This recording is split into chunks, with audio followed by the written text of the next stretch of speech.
This is our little dog, Machen, and she's been part of our family for about a year or so. And we're out for a walk this morning, and as we're walking, I noticed these flowers. Aren't they amazing? And these little bleeding hearts, wild bleeding hearts, and you can see the little droplets of water as if each little pearl or each little diamond of water was placed on the leaves lovingly and carefully. And quite frankly, if I could ask Jesus in the flesh here, he would say, yeah, exactly.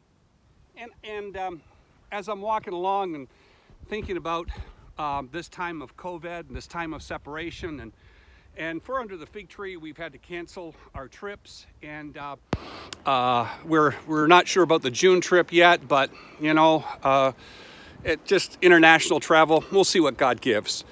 And I was thinking about and looking at these flowers, and I was blessed. And I wondered if maybe some of you might be blessed as well. Well, thinking about that day when Jesus looked at the flowers and he looked at the birds. And he says, you know, if God takes care of them in such a way, of how much more value are you? And I'm thinking about Sunday's message, and I'm going to begin the message by telling the story of the first time that I saw the ocean. And with a friend of mine, back when I was about 17, 18 years old in Nova Scotia. And then I remember him saying to me, as I was my breath was taken away as I was watching these waves crash against the shore.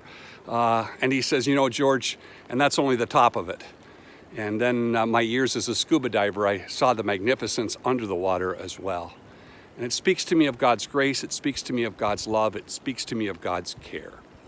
And I'm reminded again that the hardest time to have faith is when you have to have it. So now's the time for us to have our faith. So I just want to encourage you that God is sovereign over all. He's got all things in his control. This day, hold on to that. And I know as I look at the future, but Jesus taught me to pray when it comes to the future. The primary prayer is, give us this day our daily bread. And I pray that God will feed you on our little talk time now as he's fed me as I'm on my walk time with him. So may God bless you, and may God keep you, and may God continue to make his face to shine upon you and be gracious to you, because he loves you so much that he gave his only begotten Son. And he didn't give him to condemn, but he gave him to save the world, to save you and to save me. Blessings.